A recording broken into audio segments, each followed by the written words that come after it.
Hi, welcome back to ODE YouTube channel. Today we are here for the day 8 of 2025 December Inkvent Calendar. So let's go for door number 8. Here it is. Let's open this and see the ink inside. Dark blue. I think I may like it, although I'm not really a fan of blue inks in general. I don't use them much. I have now too much ink in general, but too much blue ink. Anyway, I think this may be a nice color. It looks like it's called Dreamcatcher, and it is a extreme sheen. And sometimes I like extreme sheen inks. I like to put them on my Platinum 3776 10th anniversary edition, which goes very well with sheening inks. At least I like to use that pen a lot with this kind of inks. So I hope you'll stay there for the swatch that I'll do right away. Here I am uncapping the bottle, and let's take out 3 little drops of this apparently nice ink. This is mostly a bubble, an air bubble, more than ink. Oops.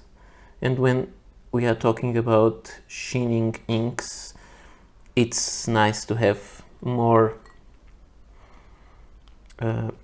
color showing, more ink to see how it sheens on the little ink puddles. And so let's bring now the knife and see how this one spreads. Okay, it's a very nice dark blue. I really find it interesting, but I think the secret will be on the sheening, not really on the color of the ink, I think. So, but so far the color of the ink is nice, and I already see that the sheening will be purple. And I have mixed feelings, because kind of blue purple ink always reminds me of those old ballpoint refills that had this kind of blue-violet color. I'm not sure if I will love this one as much as I thought I would, but that's something that we'll need to wait for this to dry to see. So I like how it looks here.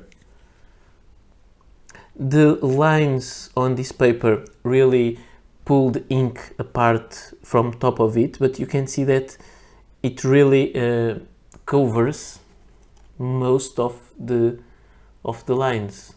You almost see where the lines are, because the ink is taken apart from it. It's like if the ink that makes the squares on the paper is hydrophobous, so it takes the water away and the ink away, and that's why you see the lines, but it's not really that transparent. It's very hard to see the lines like right here, just above this darker part. So I'm quite curious also to see how this one will dry, and we'll be right back for the rest of the video. See you in a moment. So here it is completely dry, so we have a nice color, nice dusty blue,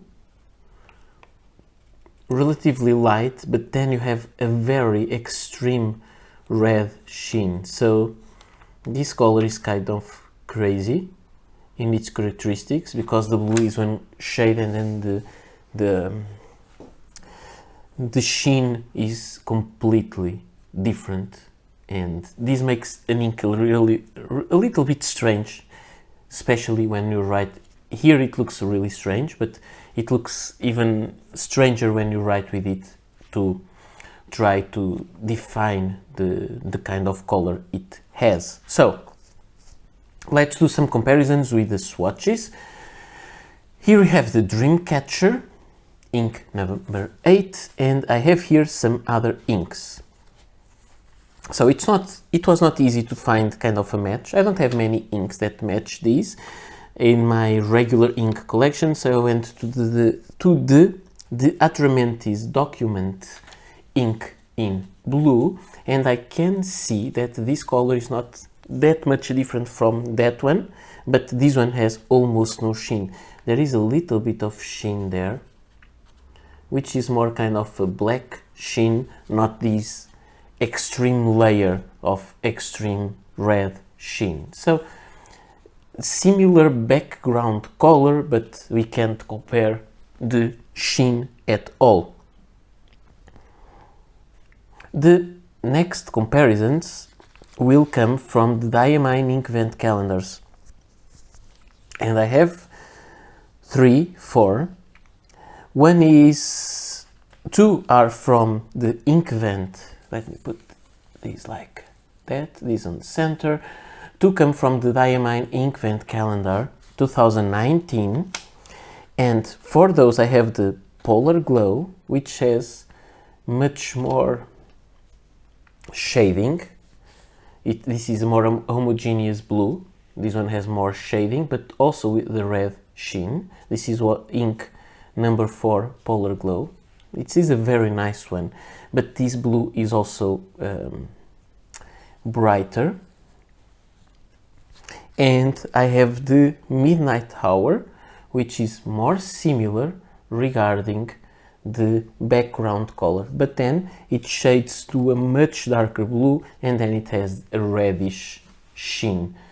Not so intense as this one, but I would say this color is more similar regarding the color. And then we have the Diamine Inkvent Calendar 2021, and we have the Ruby Blues, also a brighter ink, also with a red sheen. So this is not the first time the Diamine does something like this, not with this extreme sheen. But then we come to Inkvent Calendar 2024, and the ink number 21 is Cosmic Glow, and I would say this ink is very similar. Maybe the blue in this one is a little bit brighter, but then I would say these inks are the same. Almost. They may not be the same because the blue is not the same, but I would say in writing experience, I think they will behave the same way. I'm not sure if I still have my papers with the writing tests, because I tend to throw them away after some time because I don't have room to have all these archived. But I would say these inks may look very similar when writing, because I don't know if this difference in the shade of the blue then with the layer of sheen on top, if they are really different in real life. So I would say these are similar. I'm not sure if in 2024, I'm not sure, I should have made my research, if Diamine made full bottles for us to have. They may just, if they know these kind of inks are successful, they may release them with slight differences, so people still have access to some blue inks with extreme sheen. When we go to the swatch, we can see here that something that bothers me a little bit. First, sometimes sheen inks take a lot of time to dry, and then they may even get very low water resistance, which means that you may have your hands just a little bit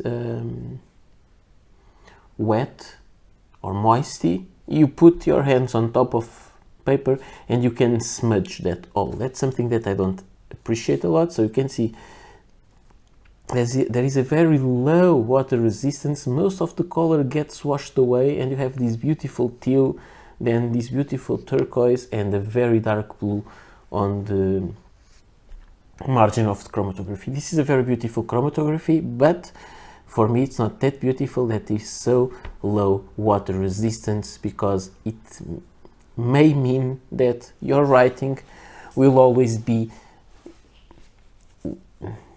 in some danger zone, because sometimes it takes a lot to dry and sheen inks usually smudge a lot, but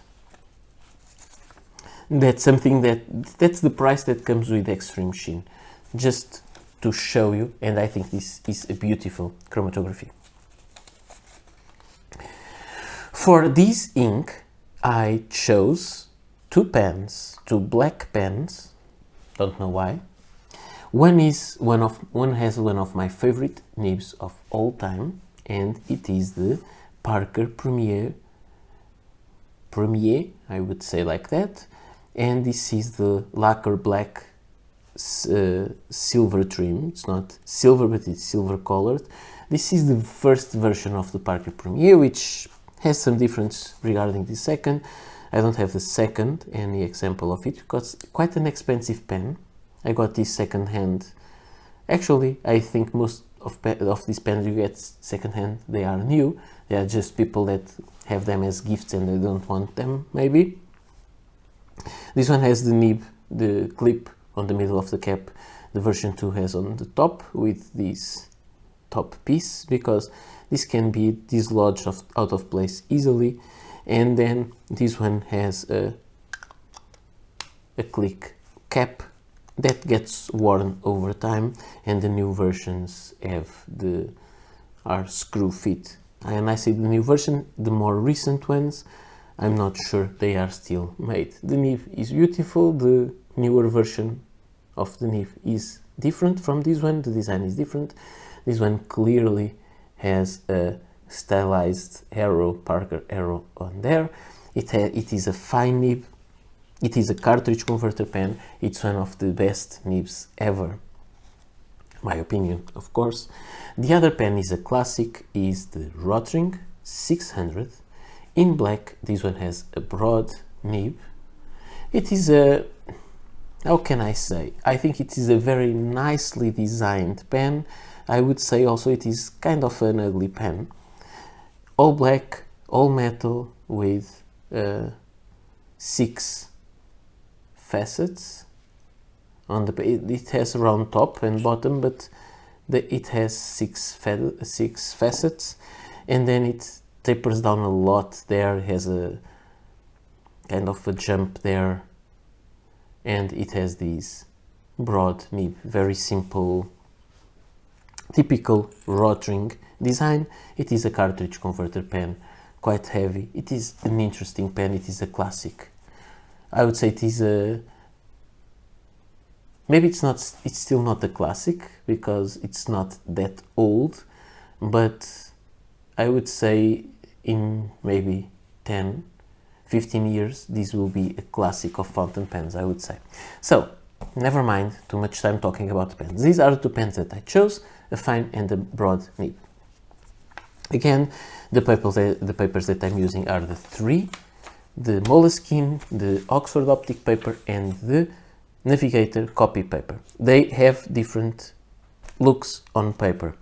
Let's start with Moleskine and let's go for the ghosting. And there is no ghosting on the Moleskine, which is something that is quite amazing. I would say this ink gets very little absorption on paper and stays a lot on top of it, so it doesn't get that ghosting, not even, or the bleed through, not even with the Oxford paper, which is usual, and there is a lot with the Navigator paper, which is common, but Moleskine, which has not that, the paper Moleskine is not that good, it works fine. Now, let's take a look at the sheen, which is extreme. And the first thing, I like to start with the other ones, but doesn't matter. There is no sheen in this copy paper because I think it absorbs too much ink, and ink does not stay on top, and so it will not form that little layer of sheen on top of it. But when you look at the Moleskine paper, you can see the extreme sheen over the two writings, the writings with the two nibs. You can see it. It's more visible with the Rotring here on the bottom, and a little less with the other one, but completely visible. it's just more apparent with that one. And when you look at the Oxford Optic paper, the sheen is even more intense, but that's usual with the Oxford paper, because Oxford paper is really much more intense. It does that. It's a characteristic to show the shimmer, the sheen very well, and I think you can really see it. What can I say? I would say it looks a very dark blue on moleskin paper, and it looks black on Oxford Optic paper. It looks clearly blue on the, just look at the swatches, it looks clearly blue on the copy paper. It looks completely different, so the added layer of the sheen makes it a different ink. I would say it takes it more on the kind of black look, but with then the red, purple, it's red, it may look violet, it has this red sheen. It's very visible, it's visible on both papers, there is no feathering, the behavior of this ink is amazing. I like it. I think this is very, very nice regarding to the characteristics on paper. But let's go to the Rhodia dot pad writing experience, which is also useful maybe, because here I already made the test there. Here you can see the sheen, of course, you can see it here, so you'll see this is same paper, but we have the two tests that I was talking about. We have the water resistance test, and the places where the water was, it gets completely smudged. Because the droplet of water gets very blue, you don't see that faint line of water resistance, because it becomes embedded in the blue smudge. So about the ink, the water resistance, I would say it is next to zero, and it will not just leave the page blank, it will leave a beautiful mess, but a mess. And oops, the camera. And then you have the other problem that I told you. It takes to completely dry 50 seconds, at least 30 to be decently dry with not extreme smudge. So that's not very good. This doesn't look so long because I didn't make every 5 seconds. Here I went from 15 to 20 to 30 to 40, not 25, 30, 35 and so on, just to check, and it's a long time to dry, it smudges easily, and it's not water resistant. So it has those problems that I told you before, although the ink is really nice looking. So let's go for the final writing test with the Parker Premier, with the fine nib and the quick. This nib is beautiful. I don't know if I told you before, I love this nib. The quick brown fox jumps over the lazy dog, and with the rod ring,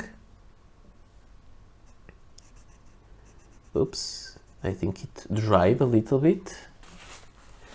Sometimes that may happen with some sheening inks. It really dried on the nib.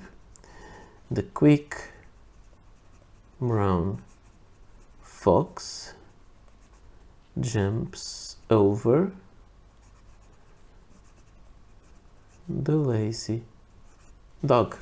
It is a beautiful ink to write with, but I see it may dry a little bit on some pens, and I think that the sheen may do that thing, because it gets really thick, and if some evaporation happens inside the cap, it may lead to this. So this was my review of this ink. I find it nice, but it has some small, let's call them flaws, that will make your writing experience maybe not that pleasant, but the look on paper is just amazing. I like it. So, one of my favorite inks so far, I would say.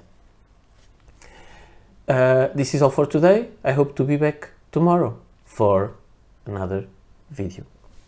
Bye.